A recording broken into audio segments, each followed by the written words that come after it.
33 Raptor 3 engines, and we will then power through ascent ahead of our hot stage separation, which is when the booster will shut down all but 5 engines at the bottom. Stage 2 will then light its own Raptor engines, pushing off a Super Heavy and starting that hot stage separation. We will then have the directional booster flip, with Super Heavy igniting those 33 Raptor engines, and after coasting for a few minutes, the booster will then target a landing burn and splash down a few miles off the coast of Starbase. Ship keeps the fun going with its ascent burn to a suborbital trajectory. We then deploy those 20 Starlink V3 satellites, and we plan to relight a single Raptor engine. Re-entry then follows a few minutes later, which should provide some amazing views via Starlink of the ship's blistering re-entry through the Earth's atmosphere. A plasma blanket will form around the vehicle, and this never fails to provide epic scenes as the vehicle comes back. And lastly, we'll conclude today's test with a landing flip, landing burn, and a splashdown in the Indian Ocean. And with that, let's kick it back up to Dan for a countdown update. Hey, thanks, Kate. Good news is very little news. We are continuing to look on track for a liftoff today, not tracking any issues on the vehicle or the pad side. Range status continues to be green. Reminder, we're tracking the range out in the Gulf off the coast of Starbase where we're launching over, and then also out in the Indian Ocean where we're hopefully sending a Starship in just about 11 minutes from now. Weather looks gorgeous. Blue skies, low winds, couple of clouds, not a concern for flight today. And again, the vehicle and the pad both looking great. We are in kind of the latter stages of propellant loading. We got into the go, no go with the flight control team at about T-minus 1 hour. And then we've been loading prop for about, quick math, about 26 minutes now. We're going to continue loading propellant, that's your liquid oxygen, your liquid methane, onto both of these vehicles until just a little over 2 minutes before we lift off. We'll close out on the ship at about 2 minutes and 10 seconds, and on the booster before that at about 2 minutes and 50 seconds. So at the moment, we're looking good. We're counting down to the very top of our window. It was a 90-minute window. It opens right at 5:45 p.m. Central Time. Looking good to hit that right at the top. Back over to you guys. Thanks, Dan. Now, as teams prepare for today's launch from Texas, work is also continuing on the other side of the Gulf in Florida, where Starship will soon be launching, potentially later this year. That's right. Starship flights from Florida will initially lift off from Launch Complex 39A at NASA's Kennedy Space Center. Teams are working through Starship system activations, performing initial tower chopstick motion tests, confirming the operation of the hold downs on the launch mount, and performing multiple integrated tests of the propellant farms, water farm, diverter, and launch mount. With Starship coming to 39A, the launch complex will soon have 2 operational pads for 2 very different rockets with Starship and Falcon Heavy. It has been awesome to see the 39A Starship program come to life over several years, and it's going to be exciting to soon see a Starship launch from this historic pad. Yeah, we're super excited. But 39A isn't SpaceX's only pad in Florida. Just a few miles down the coast at Space Launch Complex 37, the first of 2 Starship launch pads at that site is quickly taking shape. Pad 37A is targeted to be ready for flight operations early next year, which is very fast considering we only started construction on the pad in November. This year, teams have worked through ground preparations at the pad and fuel farms while also fully excavating the flame trench for Pad 37A. In June, stacking began of the launch and catch tower, and you can see that there on your screen. And we have plans to complete that stacking in the coming weeks. And a few miles west of Pad 37 is our Cape Giga Bay, where all Starship vehicles in Florida will be processed for flight.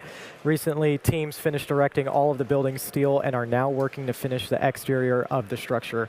In the coming weeks, SpaceX will complete activation of the first crane in the building, set up the first integration stands, and complete platform work to be ready for supporting the first Starship vehicles that will arrive in Florida. We'll transport the rockets from Texas to Florida, and honestly, it's just going to be so exciting to see a Starship take flight from the Space Coast. Especially exciting as I had the opportunity to play a role in the Starship Cape program in my previous role, so that's pretty awesome. Pretty awesome. Yeah.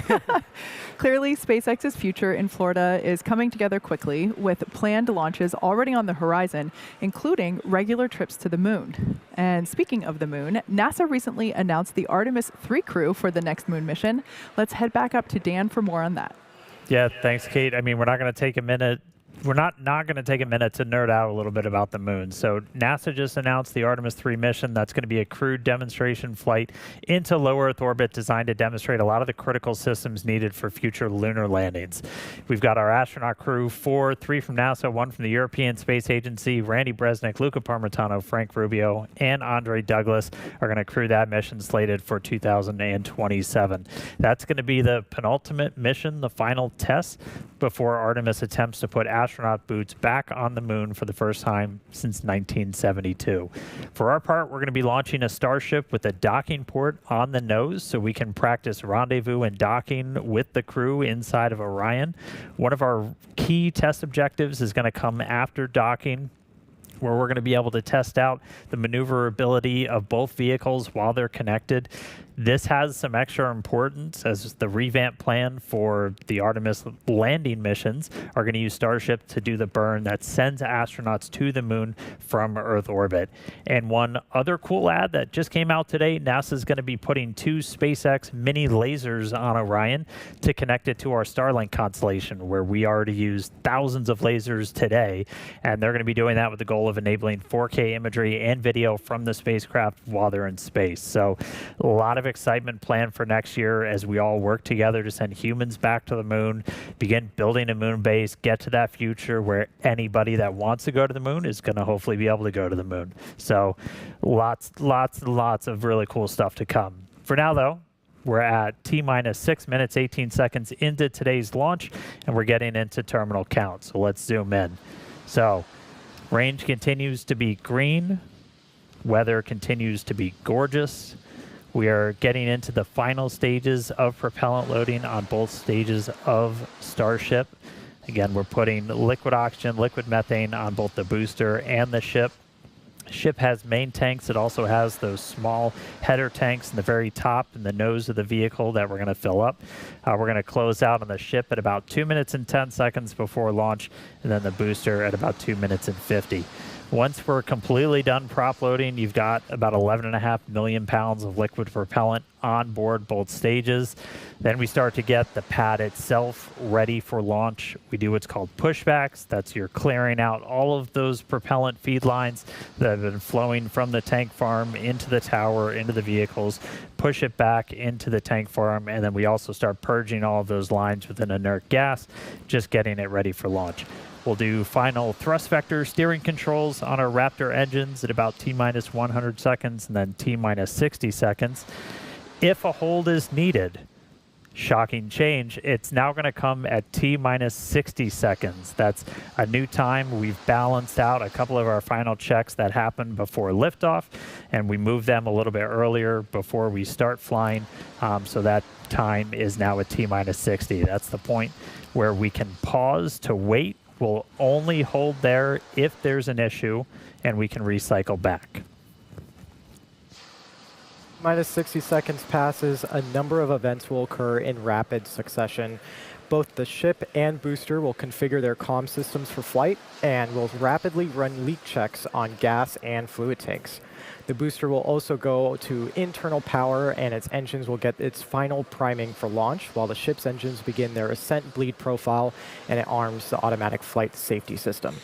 There's a lot of mechanical activations on the tower side as well, with one critical step, unlatching the quick disconnect feeding propellant into the ship.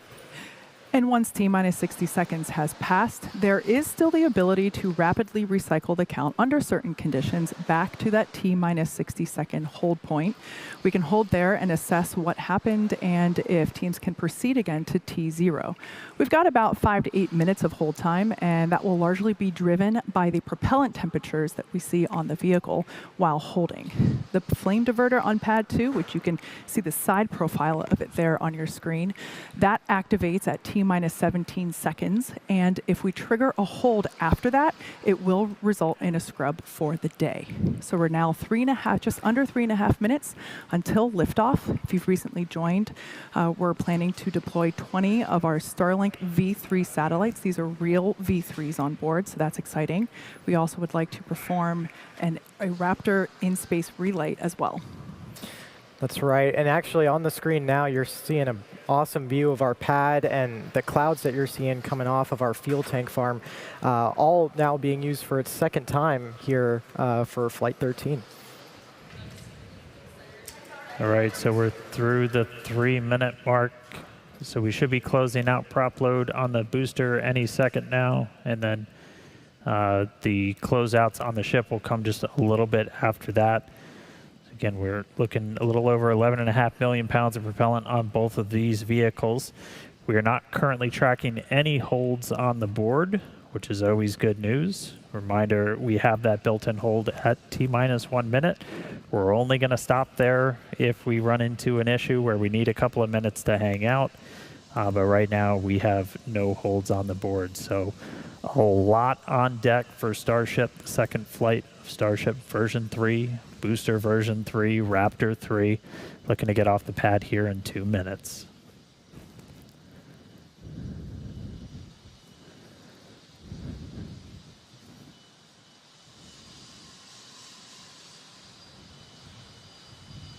All right, so we are closing the fill drain valves for both vehicles. So we have finished out our propellant loading.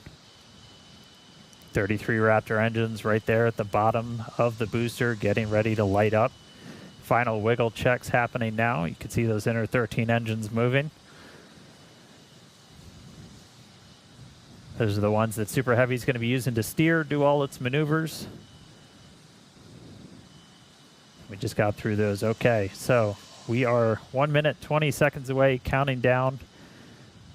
We're going to listen in. Again, not tracking a hold, so we should move right past T-minus 1 minute. If we recycle back to it, we'll figure out why, and then we'll continue counting down. So let's go. T-minus 1 minute. Let's listen in. Let the rocket do the talking. See if we can get a Starship off the pad today. We did trigger a hold.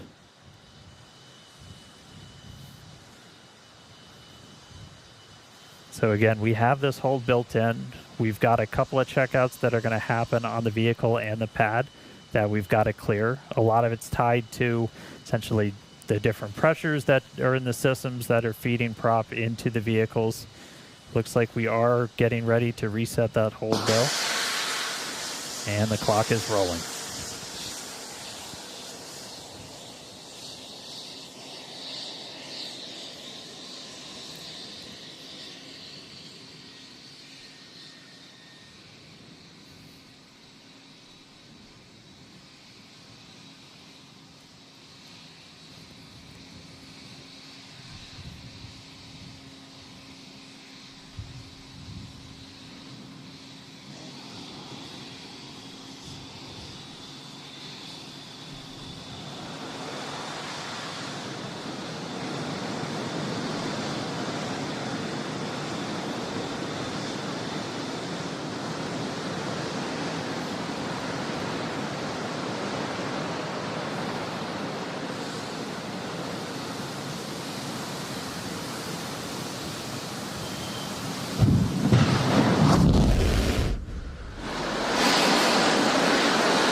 And we did trigger a hold right at startup there. You saw we got a hold on the booster.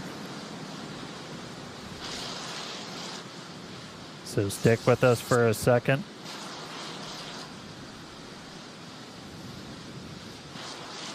Go. So we did trigger a hold on the booster that aborted our liftoff as we were starting to light those Raptor engines.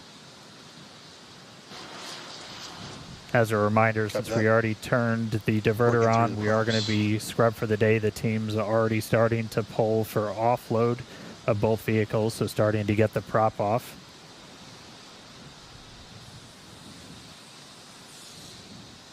We'll take a little bit of time to look into what triggered that abort. Usually we'll take some data review for all of our teams. But again, we did abort on the startup of the booster. So we weren't tracking any holds moving in to those final seconds into that final minute.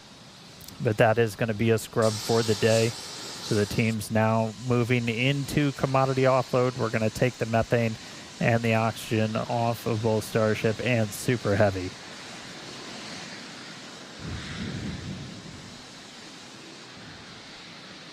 So not the end result you're looking for, but we've got vehicle there still on the pad, and they're going to get these commodities offloaded. We'll take some time, dig into what triggered that abort once the booster was igniting to launch, and then we'll figure out what our path forward is going to be. Again, if you're just jumping in, we're not going to be launching today. We got all the way down to startup, triggered a hold on the booster, and that shut down the engines right as they were starting to ignite. All right, so at this point, they're going to get into offload. We're going to get all the methane, all the oxygen off the vehicle, and then we'll figure out next steps. So, no Starship launch today. We'll dig in with the teams, figure out what happened, and figure out when our next attempt is going to be. And obviously, we're going to keep you updated as well. So we'll dig into what our recycle time is, when we're going to be able to try again. Be sure to follow us on X, at SpaceX. We're going to share updates there as soon as more information becomes available and when we can get back for flying. So thanks for tuning in today. Hopefully, we'll be back real soon for Flight 13 and another attempt to get Starship off the pad. Thanks, everybody.